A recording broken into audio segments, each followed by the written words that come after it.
Good afternoon, and thank you for joining me today.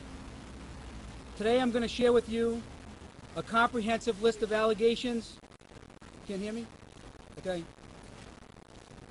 Today I'm going to share with you a comprehensive list of allegations of the involvement of David Cicilline and many of his closest political associates in voter fraud as developed during my ongoing professional investigation commissioned by my congressional campaign.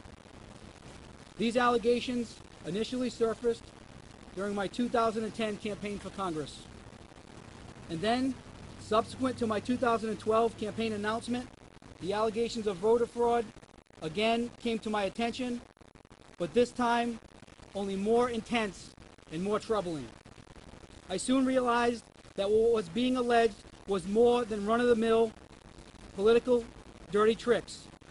Therefore, rather than pursue a traditional political investigation, I elected to retain the services of TRP Associates, a full-service private investigative agency owned and operated by a team of the retired members of Rhode Island State Police. These former high-level state police detectives bring to their work impeccable personal reputations and professional credentials and vast experience in rooting out public corruption. I am honored to have by my side today and serving as my personal counsel and as a liaison between federal and state law enforcement agencies, former Rhode Island State Attorney General James O'Neill. Throughout my presentation today, please keep this distinction in mind.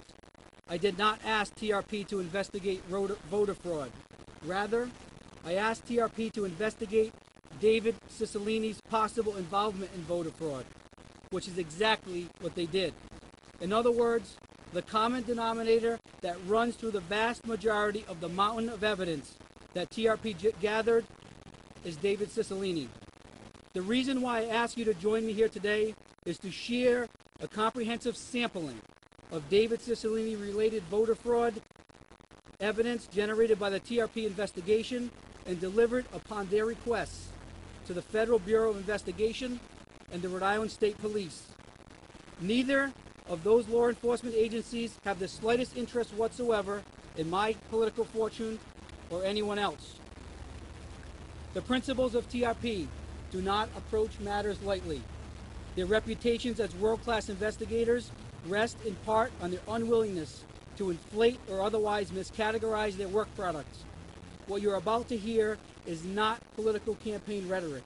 It is not gossip.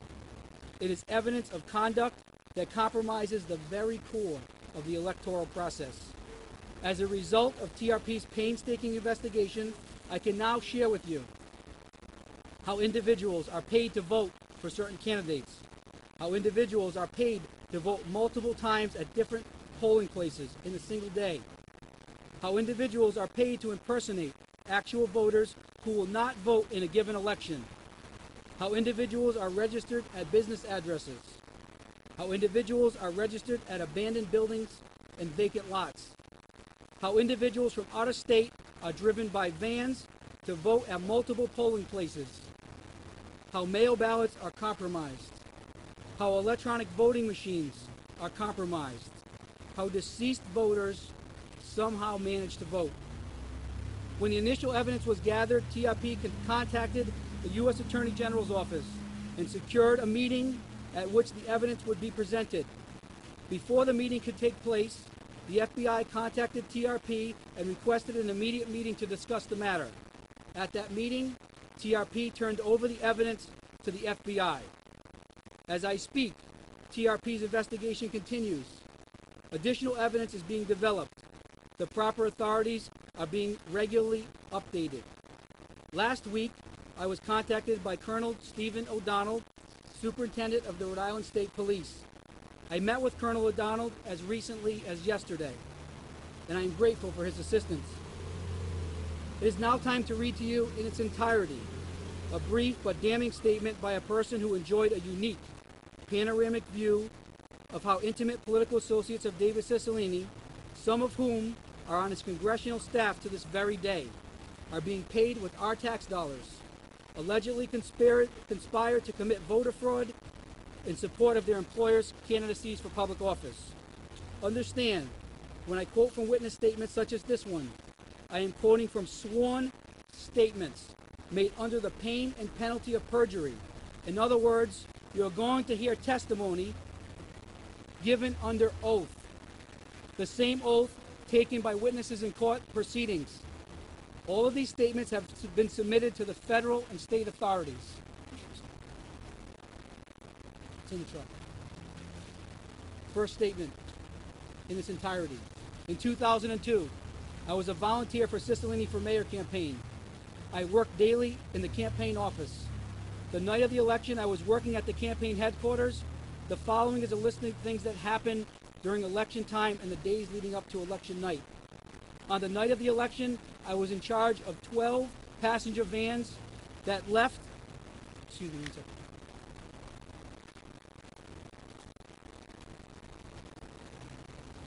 On the night of the election, I was in charge of 12 passenger vans that left the main headquarters. I was told there will be people on the vans who are going to vote in different voting places multiple times. Also, different people went from one van to another to vote in different districts. Some people were on the van that were Mr. Cicilline's Mr. Cicilline personally trusted to keep the not coming, or NC list, and give the names to the voters on the vans. There were also many different cars originating from out of state that arrived the night of the election. Their occupants would board the vans. I was told to call the voters on a legitimate rolls and ask them if they were going to vote. If the answer was no, I would put an NC next to their name and make a list of an NC list and give it to another member of the campaign. I found out later that they used the list to give to the names to the people who were paid to take their places and vote. One day at the office, there was a conversation as if dead people can vote. I remember saying no, but the people who worked for the campaign started laughing, and it said as long as they are dead less than 6 months, no one would know. Around 7 p.m., I was given money in the amount of $1,500, in the following denominations: 50s, 20s, and 10s.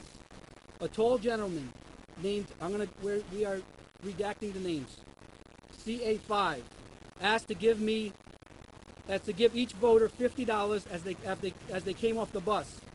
I was only asked to help because there were 3 vans that showed up at the same time, and you cannot get to all of them at once.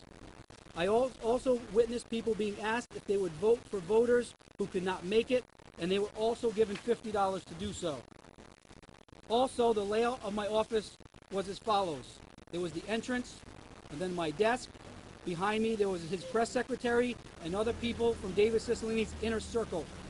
Behind them, there was an office that David Cicilline used for private meetings. This is also the office where I was given the money on the night of elections in the amount of $1,500. To my knowledge, I know there were other people who were also giving cash to voters to vote using their own vote and also using the NC list. Now I'll share with you key passages from additional sworn statements. Please note, names of those making the statements and individuals they implicate in criminal wrongdoing have been redacted for this presentation. They are present in the original documents. Mr. Cicilline's named associates have been given the designation CA, followed by an identifying numeral. Statement 1. On election day 2006, I witnessed a woman named CA4 and CA2 training between 10 and 12 people to commit voter fraud. These trainees include an underage male calling himself John Smith. I followed John Smith to the Elmwood Community Center and witnessed him casting votes. I complained to the officials on the site, who called the police. When the police arrived, they ignored John Smith and instead escorted me off the premises. After the election, I reviewed the list of individuals who voted at the Elmwood Community Center. I noted the presence of numerous Chinese names. I visited the residence of these individuals, all of whom told me they did not vote. In 2008, when I once again was a candidate for the seat of the Rowan House of Representatives, a personal friend of mine who lived in Pawtucket was an undocumented alien and voted at the Elmwood Community Center. I filed a formal complaint with the Providence Board of Elections. I followed up on the complaint more than 10 times. I was assured by Robert Prendel that I would be contacted by the state police, but I have yet to hear from them. Statement 2. In 2006 election, I worked at the Roger Williams Park Botanical Gardens polling place. I witnessed individuals who tampered with voting machines, which began to break down. When the machines malfunctioned, voters were required to fill out paper ballots. I observed extra ballots being submitted. I was present at the polling place from 6 a.m. to 7 p.m. On the election day in 2010, I was a ward captain at the University Avenue polling place. I was hired by David Cicilline. I believe my hiring was motivated by the expectation I could be taken advantage of because of my poor English. That day, I was pressured on many occasions by associates to approve voters who were suspicious to me. That afternoon, I identified individuals who had voted in disguise, including cross-gender clothing earlier in the day. This included a certain powerful leader in the Rhode Island House of Representatives. By 5 p.m., given the frequency and instances of multiple ballots being cast by the same individual, all of whom spoke of their support of Angel Tavares, I was certain that Tavares would be the next mayor of Providence. I was given a list of the names of voters who would be impersonated. These were known as safe lists. Statement 3. Between 7 and 9 p.m. on Election Day in 2006, I witnessed runners picking up individuals to impersonate voters. Impersonators were given multiple names for multiple polling places. Impersonators were paid. Same vehicles were making multiple impersonator runs. Facilitators in polling places were Cicilline people. Statement 4. During the 2002 election cycle, I worked as a volunteer in David Cicilline's mayoral campaign. Among my duties were voter registration and communication between the campaign office and registration workers in the field. On multiple occasions during the campaign, I personally witnessed CA3 and CA2, both close working associates of David Cicilline, paying cash to individuals to secure their votes for Cicilline. By the afternoon of Election Day, Cicilline's ward captain and organizers have identified registered voters who are unlikely to vote that day. Calls would come from Cicilline ward captain in official capacities at the polls asking for the identities of non-voters according to their gender, age, and race. In turn, were given to runners who transported impersonators to vote. Impersonators included, but were not limited to, homeless persons, visiting foreigners and out-of-towners, etc. On Election Day, CA1 would be stationed at Cicilline headquarters. When runners responsible for delivering cash to individuals in return for their votes ran out of money, CA1 would make calls, order more cash, and distribute the cash to the runners. Impersonators, who in most instances lived near or in New Bedford, Massachusetts, were transported by bus to Providence to cast votes. Most voter impersonators took place after 6 p.m. when it was clear that certain individuals whose identities they were to assume would not vote. In many instances, a single impersonator would be transported by Cicilline operatives to vote at multiple polling places. To my knowledge, certain non-citizens who have impersonated voters for cash on Election Day received various benefits, which in some cases included city jobs in Providence. On numerous occasions while at Cicilline headquarters, I overheard serious conversations of how to rig voting machines. The 5 statements I have just presented to you represent a small, very small, sampling of first-hand evidence developed by TRP. Testimony from these and other witnesses exists in written form, on audio, and on videotapes, the product of a sophisticated electronic and human surveillance operation to confirm the contents of sworn statements. Multiple videos contain clear evidence that mail ballots have been and are being bought by the Cicilline campaign and other local, state, and federal campaigns. All of it in the hands of the FBI and the Rhode Island State Police.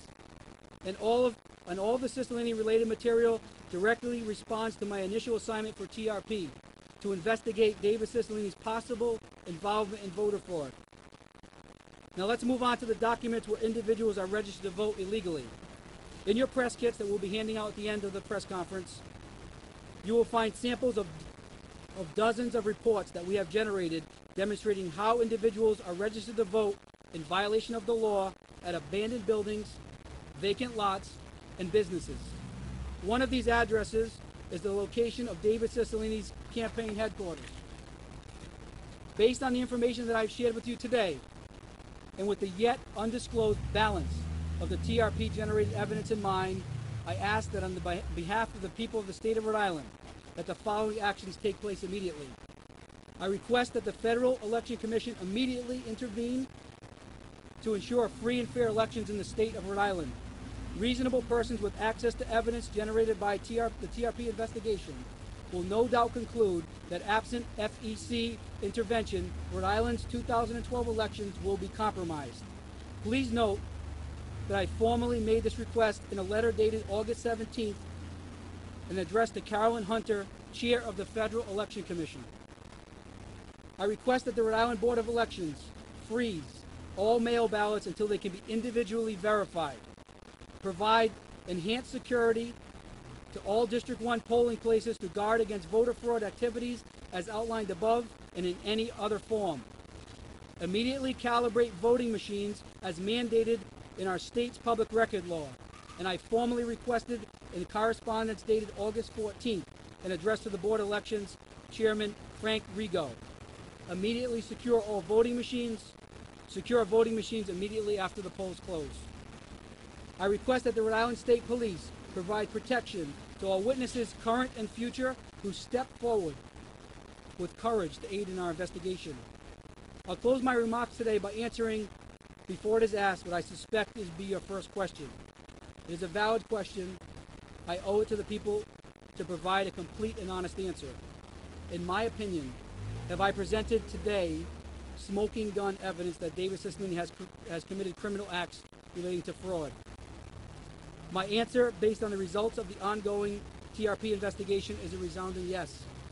In virtually each and every instance of voter fraud documented by TRP, we find that David Cicilline's closest political operatives and allies, two of whom are on his congressional staff this very day, being paid by tax dollars, yours and mine, as they orchestrate and facilitate potential voter fraud and criminal acts. I reiterate, the common denominator of all criminality is the specter of David Cicilline. To my mind, and certainly to yours, there are two, and only two explanations for this. Either David Cicilline, beginning in 2002 and continuing to this day, knowingly committed voter fraud on a massive scale, or David Cicilline is so incompetent a leader that he cannot recognize the massive levels of criminality taking place before his very eyes. Either way, David Cicilline has shown himself unfit to serve in the Congress of the United States. That being noted, let me be absolutely clear. It strains the credibility to the breaking point to accept that David Cicilline, an experienced and celebrated criminal lawyer who for years has touted his credentials as a reformer, could have remained ignorant to the criminal acts being perpetrated all around him for his benefit for a decade. For the past 2 weeks, I have walked a very fine line between two profound, and in this instance, compelling responsibilities. I am obliged by conscience to protect the integrity of ongoing criminal investigations being conducted and being contemplated by the federal and state law enforcement authorities. I am obliged by conscience to inform the people of Rhode Island about the character of a man who currently represents them in Congress. As a result of walking this line, I may leave you today feeling that you need to know more. I hope that is the case, and I hope that you all press for the answers that you seek. You should know that the TRP investigation of possible David Cicilline voter-related fraud has naturally expanded into areas of possible criminal conduct that, if revealed, would shock and even sicken you. In saying that, I do not mean to minimize the severity of voter fraud. What David Cicilline and his associates are alleged to have done in the area amounts to a direct attack on our democracy. In closing, I wish to express my gratitude to the Rhode Island State Police for their ongoing, tenacious investigation of these matters. I am grateful for the principals of TRP Associates, whose personal honor and professional excellence cannot be overstated. Jim O'Neill is providing invaluable counsel as we conduct an extraordinarily complex investigation, and I am honored to have him by my side. But my most heartfelt gratitude is reserved for those members of the minority communities, many of whom are here right now. For a decade, minorities in Providence have lived in fear of the many individuals I've referenced today. In my view and theirs, they've been preyed upon by David Cicilline and his associates, who have taken advantage of their terrible economic and social circumstances that plague too many minority communities in order to preserve their own wealth and power. No more. Members of the minority communities have demonstrated almost unbelievable courage in coming forward today to say enough is enough. The individuals who are cooperating with the TRP investigation are doing so with certain knowledge they are putting their lives on the line. Your selfless actions will long be remembered. They are actions of true American patriots.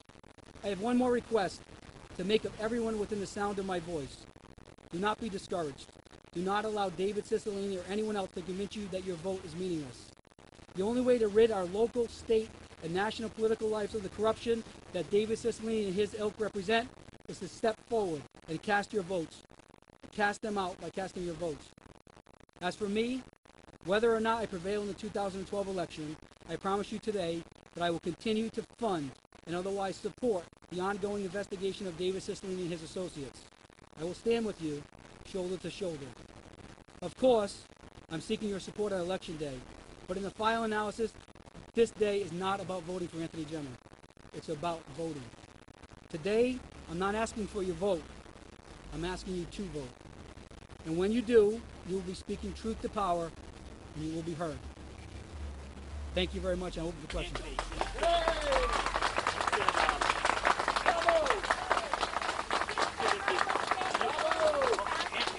Anthony, you said at the beginning of your statement, yes. You said at the beginning of your statement that allegations surfaced in 2010. What you're basically telling everyone here is you waited 2 years to bring this to the surface, and if all this turns out to be true, aren't you just as complicit by waiting until it was opportune for your campaign to bring it?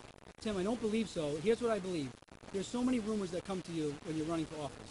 And my opinion is that they didn't amount to, it was just on the surface. It amounted to something I should think about, but I didn't realize until I came here. And many of us was on the south side. I started campaigning mostly on the south side first. That's when many people are coming forward to me, telling me about the problems.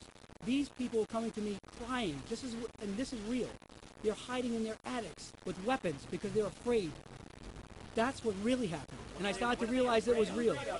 They're afraid. There is a cloud of intimidation, whether it's job threats, whether it is monetary threats, whether it is associated family threats, whether it is actual physical violence to them, perpetrated on them, because they are afraid of the corruption that exists. And you have to encourage them. Here's what I'm going to say this to the media. Hold on. I am fair enough. Hold on. Okay. Fair enough. Let me say this. That these people that are coming forward, they're stepping forward with courage. We have to help them. You shouldn't be attacking people that are coming forward. You shouldn't be attacking people that, especially in the press. You should encourage their statements, and the police should protect them to come forward and tell the truth. I know the truth. Listen to these people. They know the truth that's here. They know it. Stop pretending. Yes.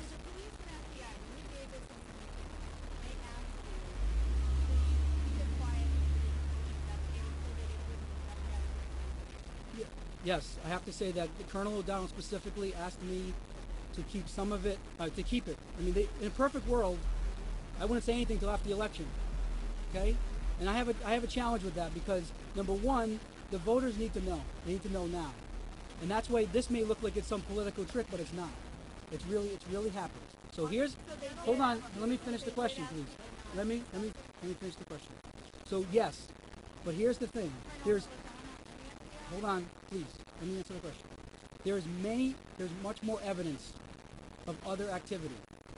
what you're seeing today, in my opinion, amounts to probably less than 10% of everything we ended up uncovering.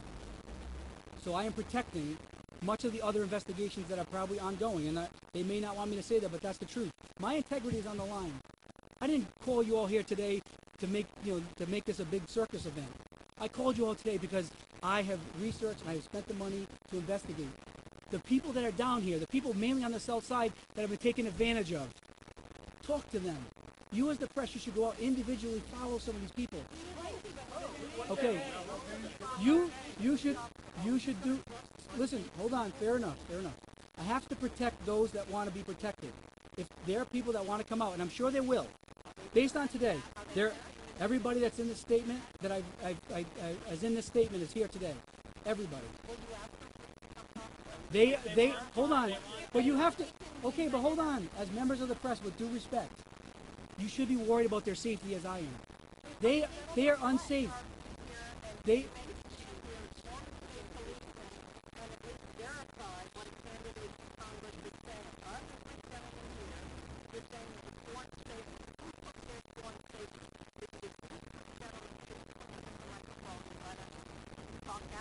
I don't know if you want to speak that the statements were sworn. It was sworn by an attorney that is not here today. I'm sure that you'll be able to figure it out through the affidavits because his notary stamp is on them. You'll see. But to her question, right, basically what she's asking is you're making it very difficult for us to invest this out. Okay.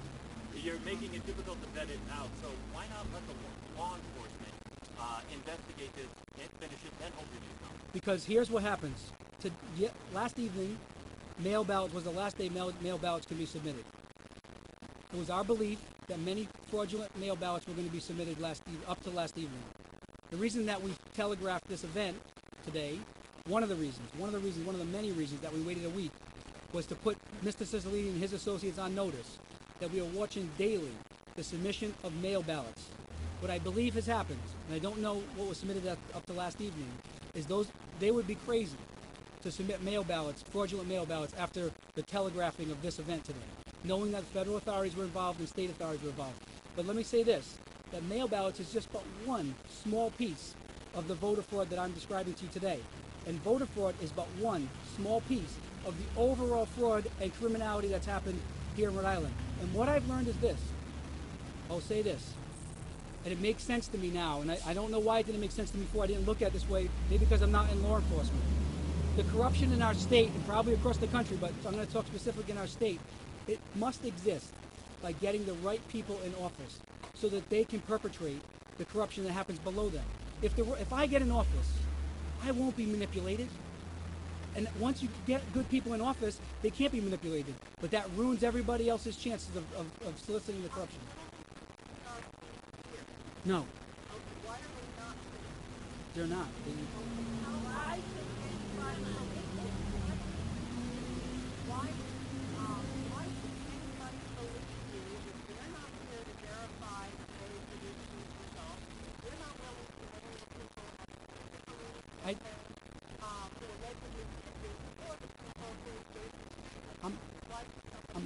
I'm going to appeal to your common sense. The people that know me in the community know that my integrity means a lot to me. They certainly know my reputation. I've worked my whole life for it. Would I ever mention the FBI and the state police if they weren't involved? Would I ever stand before you, Jim O'Neill, looking at the evidence, former Attorney General, will he ever take this case, knowing the breadth of what's behind the curtain? Would he ever step before and represent me, knowing I'm perpetrating a fraud? It would never happen. I'm appealing to your common sense. We have a lot on the line. I recognize this is a political season right now. But really what's on the line is I have to protect these people. That's my number one obligation. I also have to protect Rhode Island to make sure that the election is fair. If this happened after the election, those that are elected right now and those that are about to be elected, and this fraud continues to perpetrate, there'll be people that are in state office, state senators and state reps, most likely, as well as local elected officials, that frankly do not belong there. Anthony, you're making claims. I am focused. I've given you so much information. With due respect, hold on. I understand that, but I am focused on protecting. I am focused on one thing. Please, due respect. I cannot confirm or deny that. You won't deny that I'm not, I don't, Mr. Gemma? yes. Is